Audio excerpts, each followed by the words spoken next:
तो ये pen tab है जिसको मैंने अमेज़न से बाय किया है और ये करीब-करीब मुझे 6500 रुपीज़ का पड़ा है। और क्योंकि मैं यूट्यूब पे वीडियो बनाता हूँ जिसमें बहुत सारी ऐसी चीज़ें होती हैं जिसको मुझे लिख कर के समझाना पड़ता है। तो बिना पेन टैब के मेरे लिए काफ़ी प्रॉब्लम होती थी। तो मैंने उसको यानी कि इस पेन टैब को अपने जो लिख कर के वीडियो को समझाना होता है उसके पर्पज़ के लिए खरीदा है। आप इसको मल्टीपल पर्पज़ के लिए यूज़ कर सकते हैं। किसी को ड्राइंग करना है तो ड्राइंग के लिए भी इसको बाय कर सकते हैं। किसी को जो है रिकॉर्डेड लेक्चर जैसे कि ऑनलाइन लेक्चर्स होते हैं जैसे कि जेईई नीट वाले या फिर यूपीएससी किसी भी एग्जाम्स के लिए बोर्ड के लिए पढ़ाते हैं तो लिख करके पढ़ाना होता है तो आप ऑनलाइन लेक्चर्स के लिए भी इसको जो है बाय कर सकते हैं। इसकी जो पैकेजिंग है वो अमेज़न से आया था तो मैंने पहले ही अनबॉक्स करके देख लिया था क्योंकि जो इलेक्ट्रॉनिक गैजेट्स होते हैं तो जो शिप में यानी कि जब शिप होता है आपको उसी टाइम जो है देख लेना चाहिए कि प्रोडक्ट सही है या नहीं। कुछ इस तरीके से इसके स्पेसिफिकेशन है, आप देख सकते हैं। मेड इन जापान है और जापानीज़ के जो प्रोडक्ट क्वालिटी होते हैं वो काफ़ी अच्छे होते हैं। तो यहाँ से आपको जो है अनबॉक्स करके दिखा देता हूँ। बॉक्स के अंदर कुछ इस तरीके का पैकेजिंग आपको मिल जाता है, आप यहाँ पे देख सकते हैं। और जैसे इसको आप रिमूव करते हैं तो आपको यहाँ पे जो है ये पेन टैब मिल जाता है और इसके बाद आपको एक कॉर्ड मिल जाता है जिससे आपको लैपटॉप में या फिर मोबाइल में जो है इसको कनेक्ट करने के लिए दिया जाता है। और साथ में ये कनेक्टर भी दिया जाता है क्योंकि ये देख सकते हैं यूएसबी टाइप ए है। ये मैं आपको दिखा देता हूँ, ये यूएसबी टाइप ए है और यूएसबी टाइप ए टू वो जो माइक्रो यूएसबी होता है वो वाला पोर्ट है और यूएसबी टाइप ए टू सी भी दिया हुआ है। तो इस हिसाब से आप मोबाइल से लैपटॉप को यानी कि मोबाइल है तब पर भी इसको कनेक्ट कर सकते हैं और लैपटॉप है तब तो कनेक्ट कर ही सकते हैं। इसके अंदर एक और ऐसी चीज़ें आती हैं, इसमें जो है आप पेन को रख सकते हैं, पेन रखने के लिए इसको दिया गया है। यहाँ पे आपको ये पेन है जिससे आप लिखेंगे। ये आपको यहाँ से निकाल देता हूँ, आप यहाँ पे देख सकते हैं ये पेन है और पेन से लिखने के बाद आप इसको ऐसे स्टैंड यानी कि पेन स्टैंड कर सकते हैं, ये वो दिया गया है। और बाकी लैपटॉप्स के जैसे ही आपको बहुत सारे जो पेपर्स मिल जाते हैं और ये मॉडल आप ज़रूर ध्यान से देख लेना। ये डेको 01 जो है इस पेन टैब का मॉडल नंबर है क्योंकि इसी मॉडल नंबर से आपको जो है इसके एप्लीकेशन डाउनलोड करने होते हैं और एप्लीकेशन डाउनलोड करते हैं लैपटॉप पे तो फिर जो है ये प्रॉपरली वर्क करता है। और ये है एक ग्लव्स है जिसको आप पहन करके, वो तो वैसे बिना पहने भी आप जो है इसको यूज कर सकते हैं पर अगर आप पहन करके यूज करें तो आपको ज़्यादा अच्छा लगता है। तो पेन आप यहाँ पे देख सकते हैं, मैं आपको दिखा दूँ, यहाँ पे कुछ बटन्स लगे हैं। ये जो बटन है इसे आप डिलीट कर सकते हैं, पेन वाला ऑप्शन हो जाते हैं, इरेजर का ऑप्शन आ जाता है और सेटिंग्स भी आते हैं इसके एप्लीकेशन में। तो आपको इस वाले ऑप्शन से यानी कि जो दो बटन है इस दो बटन से क्या करना चाहते हैं आप अपने अकॉर्डिंग जो है उसमें सेलेक्ट कर सकते हैं। तो चलिए मैं लैपटॉप से इसको कनेक्ट करके दिखाता हूँ। तो जैसा कि आपको यूएसबी केबल मिला हुआ था जो कि बॉक्स के साथ आया था, तो ये वाली जो यूएसबी केबल है आपको लैपटॉप की यूएसबी से कनेक्ट कर लेना है। तो मैं इसको यहाँ से कनेक्ट कर देता हूँ, बड़ी आसानी से कनेक्ट हो जाता है।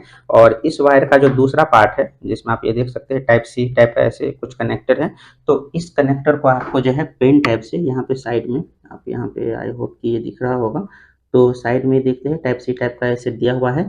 तो आपको यहाँ पे जो है इसको कनेक्ट कर लेना है। जैसे कनेक्ट करेंगे तो ये लाइटिंग टाइप का यहाँ पे जलेगा, तो इसका मतलब ये है कि ये कनेक्ट हो चुका है। देख सकते हैं यहाँ पे आपको दिख रहा होगा, मैं कुछ लिख के दिखाता हूँ, आप यहाँ पे देख सकते हैं।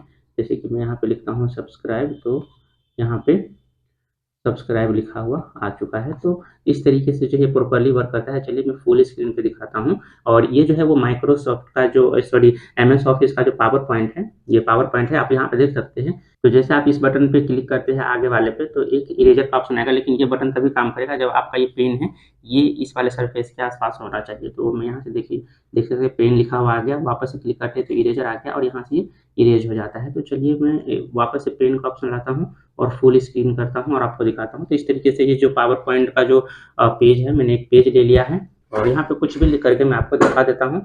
और यहाँ से इस पेन का कलर भी चेंज कर सकते हैं। जैसे नीचे नीचे में आता हूँ तो देख सकते हैं नीचे में आते ही यहाँ पे पेन का आइकन आ गया है। चलिए मैं कुछ लिख करके दिखाता हूँ। और अभी अभी जो है एक एमटेक का एग्जाम हुआ था, आईआईटी एमटेक का, तो उसमें एक क्वेश्चन पूछा गया था जिसमें बोला था इंटीग्रेशन 1 से लेकर x तक आपको करना है। और यहाँ पे जो फंक्शन दिया हुआ था वो t दिया हुआ था, ln t दिया हुआ था और dt दिया हुआ था, इज इक्वल टू 1/4 दिया हुआ था। और बोला था क्वेश्चन में कि आपको x का वैल्यू जो है वो फाइंड करना है कि x का वैल्यू क्या आएगा। तो इसको सॉल्व करने के लिए सिंपली आप क्या लगाते हैं, u.v का जो इंटीग्रेशन वाला फॉर्मूला होता है वो लगाते हैं जो कि आइलेट रूल को फॉलो करता है। और आइलेट में ये क्या होता है, एक्सपोनेंशियल होता है, ये इन्वर्स होता है और यहाँ पे ये जो होता है वो लॉग हो जाता है। तो 1 जो सबसे पहले आता है उसको 1 प्लेस देते हैं। तो इसमें क्या है ln है, तो इसमें पहले नंबरिंग इसका 1 दे देंगे और इसके बाद दूसरा फंक्शन है इसको नंबरिंग 2 दे देंगे।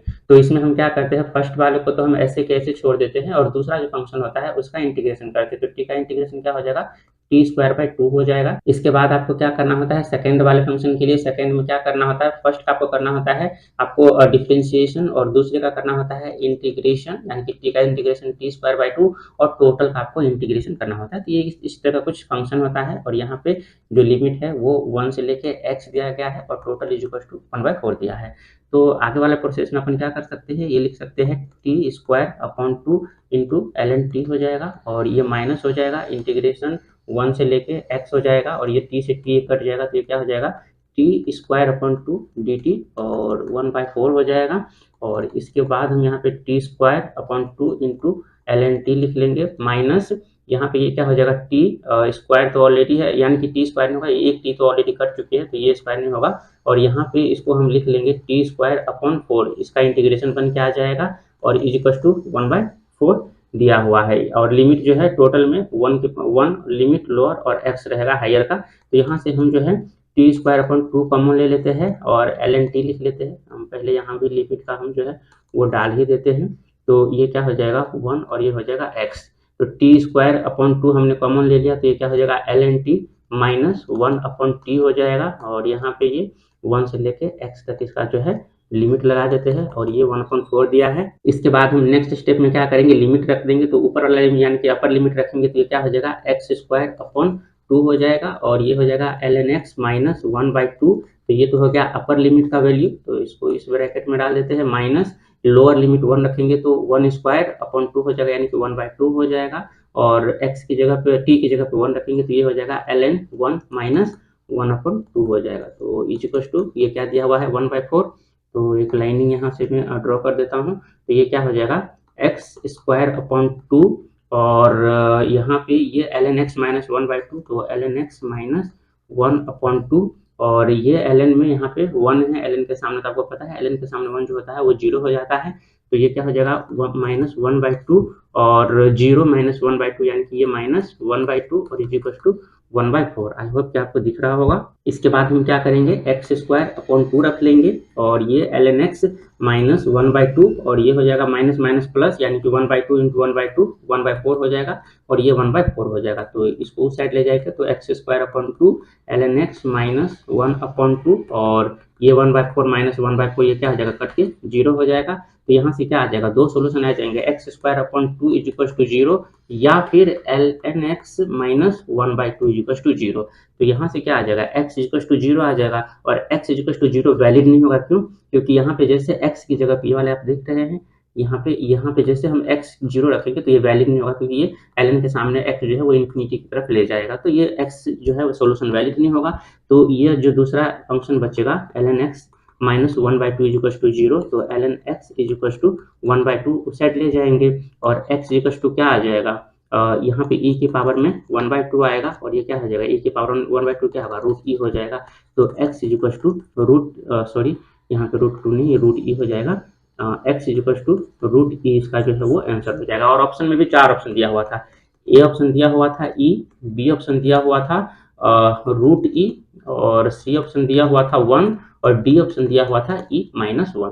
तो यहाँ से जो है वो बी ऑप्शन करेक्ट हो जाएगा। तो इस तरीके से जो है मैंने मैथ्स करके दिखाया था क्योंकि मैथ्स मेरा फेवरेट सब्जेक्ट है। बाकी आप केमिस्ट्री बायोलॉजी या कोई भी चीज़ हिस्ट्री ज्योग्राफी पढ़ा रहे हैं तो आप इस टाइप को जो है आसानी से यूज कर सकते हैं। अगर आपको मिटाना है तो सिंपली इस वाले बटन को यहाँ पे हम प्रेस कर देते हैं और यहाँ पे जो है आसानी से मिट जाता है, यानी कि यहाँ पे भी पेन आ गया, इरेजर करके देख सकते हैं यहाँ पे ये इरेज हो जाता है। बाकी अगर आपको ये पेन टैब लेना है तो मैं इसका लिंक जो है आपको डिस्क्रिप्शन में प्रोवाइड कर दूंगा, आप वहाँ से बाय कर सकते हैं। और कोई भी डाउट है इस पेन टैब से रिलेटेड यानी कि एक्सपी पेन टैब से रिलेटेड तो आप मेरे से कमेंट में पूछे, मैं आपको वहाँ पे गाइड कर दूंगा। और इसी तरह के इन्फॉर्मेटिव वीडियो देखने के लिए और लैपटॉप का स्पेशली रिव्यू वीडियो देखने के लिए इस चैनल को सब्सक्राइब जरूर कर ले। मिलते हैं नेक्स्ट वीडियो में, तब तक के लिए बाय बाय।